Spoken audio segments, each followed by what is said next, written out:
பிந்தைய கூட்டணி அமைச்சு ஆட்சி அமைச்சிருக்கு.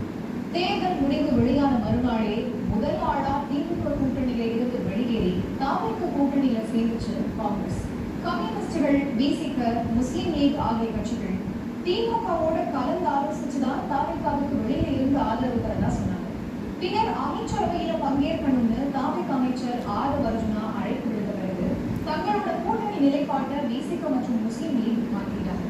இது திமுக தரப்பை கோபப்படுத்தி இருக்கிற நிலையில திமுக எம்பி ஆர் ராசா மிக கடுமையா விமர்சிச்சு ஒரு பதிவு வெளியிட்டார். இந்த பதிவு அரசியல் வட்டாரத்துல புயல கிளப்ப கண்டனங்களும் எதிர்ப்புகளும் திமுகவை நோக்கி வந்துச்சு.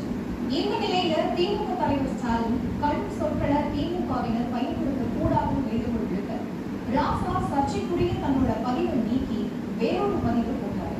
அதுல என் வீட்டு தோட்டத்து தென்னை கூணி வளைந்து எதிர் வீட்டுக்கு இளநீர் தந்தால் இலக்கியத்தில் அதற்கு பெயர் முடத்தெங்கு அரசியலில் என்ன பெயர் சூட்டலாம்னு கேள்வி எழுப்பியிருந்தார். ராசாவோட நீக்கப்பட்ட பதிவுக்கு பதில் சொன்ன விசிக திமுகவோட இது போன்ற விமர்சனங்கள் தொடர்ந்தா எதிர்வினை ஆற்றுவோம் தெரிவிச்சது அரசியல கவனம் பெற்றது. திமுகவோட RS பாரதியும் எங்களோட கட்சி பத்தி தான் நாங்க யோசிக்க முடியும், மற்ற கட்சிகள் பத்தி எல்லாம் யோசிக்க முடியாது, யார் எங்க போனா என்னன்னு கேள்வி எழுப்பியதோட திமுகவை விமர்சிச்சா உரிய பதிலடி தருவோம்னு சொல்லியிருக்காரு. திமுக விசிக கருத்து மோதல் நடந்து வந்த நிலையில விசிகவோட மத்திய அரசும் முஸ்லிம் லீகோட ஷாஜகானும் அமைச்சர்களா பதவியேற்றதுக்கு வாழ்த்து தெரிவிச்சு பதிவிட்ட திமுக தலைவர் மு க ஸ்டாலின் தங்களோட அரசியல் முடிவை தீர்மானிக்கும் உரிமை அந்தந்த கட்சிகளுக்கு இருக்குன்னு தெரிவிச்சிருக்காரு.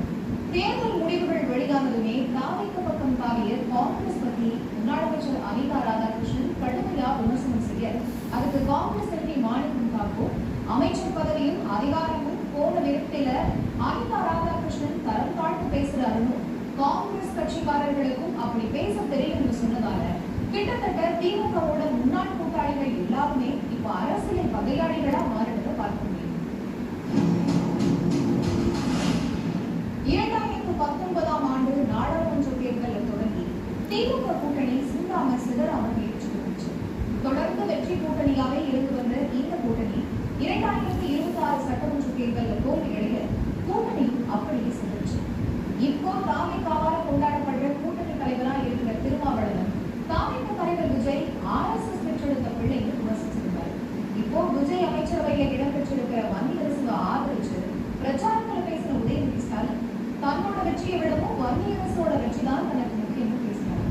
ஆட்சி அதிகாரத்துல பங்குங்கிறது பிசிகவோட கொள்கைனாலும் தமிழ்நாட்டுக்கு அது ஒத்து வராதுங்கிற நிலைப்பாட்டிலேயே இருந்தாரு திருமாவளவன்.